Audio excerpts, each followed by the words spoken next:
बिस्मिल्लाहिर्रहमानिर्रहीम। अस्सलाम वालेकुम। पिछली वीडियोज़ में मैं आपको रिवीजन प्लान बता चुकी हूँ कि अब आपने एमडी कैट के लिए फ़ाइनल रिवीजन किस तरह से करनी है। आज की वीडियो में देख लेते हैं कि एमडी कैट का जो दिन है उसमें आपने किन किन बातों का ख्याल रखना है ताकि आपको मुश्किल ना हो। सबसे पहले तो इस बात का आपने ख़ास ख्याल रखना है कि जो भी आपने सुबह डॉक्यूमेंट्स लेके जाने हैं सेंटर, वो आप जो एमडी कैट से पहले रात है उसमें आप रेडी करके रख लें। बहुत सारे बच्चे ऐसे होते हैं जो रात को पढ़ते रहते हैं और उसके बाद सुबह जब वो उठते हैं तो इतना टाइम भी नहीं होता कि इंसान डॉक्यूमेंट्स ढूंढे, और उसके बाद इतनी मुश्किल होती है, और जब सेंटर बंदा देर से पहुंचता है तो और ज़्यादा परेशान हो जाता है और इसी परेशानी में उसका पेपर भी अच्छा नहीं होता। तो इसलिए आपने किसी भी परेशानी से बचने के लिए, क्योंकि अगर आपने सुबह एमडी कैट देना है ना तो आपका माइंड बिल्कुल रिलैक्स होना चाहिए। आप किसी भी किस्म की परेशानी उस वक्त अफोर्ड नहीं कर सकते।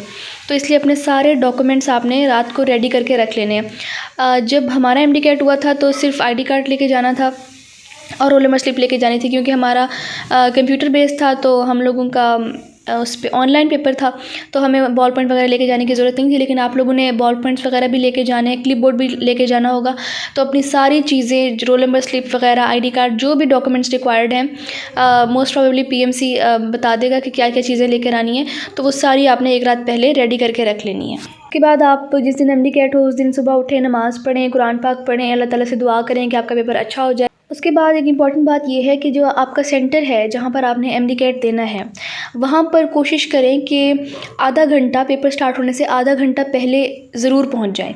क्योंकि अगर कोई प्रोसेस वगैरह जैसे वहाँ पे करना होता है, आपकी रोल नंबर स्लिप्स चेक करनी होती हैं या आपको कोई कोड वगैरह वहाँ पे मिलना होता है, तो वो प्रोसेस हो जाए और आपको किसी किस्म की देर ना हो जाए। तो इसलिए आपने सेंटर से जब आप घर से निकलें तो इतना मार्जिन रख के निकलें कि आप आधा घंटा पहले सेंटर पहुँच जाएँ, ताकि बग़ैर किसी इनकन्वीनियंस के आप अपना पेपर दे सकें। कुछ बच्चे होते हैं लेट हो जाते हैं पेपर जब देने आते हैं, और फिर वहाँ पे सेंटर में अलग मुश्किल होती है। कभी तो ये कह रहे होते हैं कि अब जो लेट कमर्स हैं उनको पेपर ही नहीं मिलेगा। अगर पेपर मिल भी जाता है तो पहले इतनी परेशानी हो चुकी होती है कि बच्चा फिर पेपर सही तरह से हल नहीं कर सकता। तो किसी भी किस्म की परेशानी से बचने के लिए सेंटर आधा घंटा पहले पहुँच जाएँ ताकि स्मूथली हर चीज़ हो जाए। अच्छा, दूसरी इंपॉर्टेंट बात यह है कि बुक्स वगैरह लेके जाने की कोई ज़रूरत नहीं है सेंटर में। वहाँ पर आपके पास इतना टाइम भी नहीं होगा कि आप कुछ वहाँ बैठ के रिवाइज़ कर सकें। बिल्कुल रिलैक्स माइंड के साथ जाना है। किसी भी किस्म की आपने माइंड में टेंशन नहीं रखनी है। एंजाइटी ज़रूर होती है इंसान को जिस दिन पेपर होता है, लेकिन आपने अपनी तरफ से 100% ये कोशिश करनी है कि आपका माइंड बिल्कुल रिलैक्स्ड रहे। जितना आपका माइंड रिलैक्स रहेगा उतना ही आप अच्छा पेपर कर सकेंगे।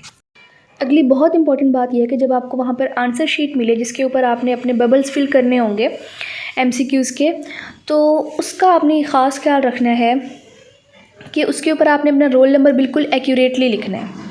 आपने रोल नंबर को गलत नहीं करना, क्योंकि बच्चे क्या करते हैं कि ऊपर रोल नंबर सही लिख लिया, उसके बाद नीचे बबल्स गलत फिल कर दिया। अब आपने बोर्ड का पेपर भी दिया हुआ है, आपको पता है किस तरह रोल नंबर लिखना होता है, किस तरह बबल्स फिल करने होते हैं। तो अब आप लोगों ने गलती नहीं करनी यहाँ पर, क्योंकि एमडी कैट वाले दिन बच्चे इतने परेशानी में होते हैं, इतना पैनिक हो जाते हैं कि रोल नंबर ही गलत कर देते हैं, और उसके बाद आपको चांसेस नहीं है कि वो दोबारा आंसर शीट दें। और ये बात भी आपको पता होनी चाहिए कि जो आपका एमडी कैट का पेपर होता है वो आपका कंप्यूटराइज्ड वे में चेक होता है। तो कोई भी आप अगर गलती कर देते हैं बबल फिल करने में या गलत आपने रोल नंबर फिल कर दिया तो वो सही नहीं हो सकता। तो इसलिए पहले ही आपने अपना रोल नंबर बिल्कुल गौर से अच्छे से लिखना है। परेशानी में आके आपने रोल नंबर गलत नहीं कर देना। अच्छा, एक बहुत इंपॉर्टेंट बात यह है कि अब आपने बबल्स किस तरह से फिल करने हैं, जो आपके एमसीक्यूज़ के बबल्स हैं, जो आपने आंसर्स के बबल्स फिल करने हैं। अब बहुत सारे बच्चे क्या करते हैं, बबल को फिल करते हैं, पूरा फिल नहीं करते, उसको हाफ़ फिल कर देते हैं। वो आपका बबल कंसीडर नहीं होगा, वो आपका एमसीक्यू कंसीडर नहीं होगा, उसका आपको 0 मार्क मिलेगा। इसी तरह कुछ बच्चे क्या करते हैं कि बबल फिल करते करते उसकी इंक बाहर निकाल देते हैं। अगर बहुत ज़्यादा इंक आपकी बाहर निकल गई है तो वो भी आपका कंसीडर नहीं होगा। आपने बबल को बिल्कुल एक्यूरेटली फिल करना है। बोर्ड का पेपर जब आप देते हैं तो बोर्ड के पेपर में जो एमसीक्यूज़ चेक होते हैं वो कंप्यूटराइज्ड वे में चेक नहीं होते, वो मैन्युअली चेक होते हैं। एग्जामिनर खुद चेक कर रहा होता है, तो उस टाइम आपने बबल बेशक जिस तरह मर्ज़ी फिल किया वो आपका चेक हो जाता है। लेकिन जो एमडी कैट का पेपर होता है वो मतलब कोई इंसान चेक नहीं करता, बल्कि वो कंप्यूटर चेक करता है। तो उसमें आपको बबल्स जो हैं वो बिल्कुल एक्यूरेटली फिल करने होते हैं। तो जब आप बबल्स फिल कर रहे हो तो इस चीज़ का ख़ास ख्याल रखना है कि बबल को कम्प्लीटली फिल करना है, उसको आधा नहीं रहने देना और बाहर भी नहीं निकलने देना इंक को बबल से। एक और बहुत इंपॉर्टेंट बात है एमसीक्यूज़ का सीक्वेंस। अब मैं आपको अपनी पिछली वीडियोज़ में भी बहुत दफ़ा बता चुकी हूँ और ये बहुत सारे बच्चों के साथ हो चुका है कि वो क्या करते हैं, उन्होंने फॉर एग्ज़ाम्पल आप क्वेश्चन सॉल्व करते आ रहे हैं, question number 1 2 3 4 5, for example question number 5 एक मुश्किल सा न्यूमेरिकल है, आपको नहीं आता, आपने उसको छोड़ दिया, आपने कहा कि आप उसको एंड पे आके करेंगे। आप क्वेश्चन नंबर 6 पर आ गए हैं, आपने क्वेश्चन नंबर 6 की स्टेटमेंट पढ़ी है और जब आप आंसर शीट पे बबल फिल करने लगे हैं तो आपने 6 का आंसर 5 में लगा दिया। आप 5 का जो बबल था वो आप छोड़ना भूल गए क्योंकि आपने 5 एमसीक्यूज़ वहाँ पे छोड़ दिए, लेकिन आंसर शीट पे आप वो बबल छोड़ना भूल गए हैं। उसके बाद आपने 6 का आंसर 5 में लगा दिया, अब आप 7 का आंसर 6 में लगा देंगे, 8 का 7 में लगा देंगे। इस तरह आपका पूरा सीक्वेंस ख़राब हो सकता है और फिर एंड पे जाके पता चलता है कि ये तो सारा सीक्वेंस ही ख़राब हो गया, फिर तो कोई फ़ायदा नहीं है बेशक जितना अच्छा आपका पेपर हो गया। और ये बहुत सारे बच्चों के साथ हुआ है। जब यूएचएस का एमडीकैट होता था तो इस चीज़ का ख़ास ख्याल रखना है, उस टाइम परेशानी सी होती है माइंड में, तो इस तरह की चीज़ें हो जाती हैं, तो आपने उस टाइम ख़ास ख्याल रखना है सीक्वेंस का कि आपका कहीं से सीक्वेंस ख़राब ना हो। अच्छा, एक इम्पॉर्टेंट बात ये है कि आपको अगर कोई क्वेश्चन मुश्किल लग रहा है या कोई क्वेश्चन फिज़िक्स का न्यूमेरिकल ख़ास तौर पे या केमिस्ट्री का न्यूमेरिकल सॉल्व नहीं हो रहा, तो उसके ऊपर आपने बैठ नहीं जाना कि आप उसको करते रहें सॉल्व और आपका पूरा पेपर का टाइम ही ख़त्म हो जाए। अगर कोई क्वेश्चन मुश्किल लग रहा है, उसका आंसर इस टाइम याद नहीं आ रहा या कोई न्यूमेरिकल सॉल्व नहीं हो रहा, तो उसको छोड़ के आगे चलें, अपना आगे का पेपर सॉल्व करें।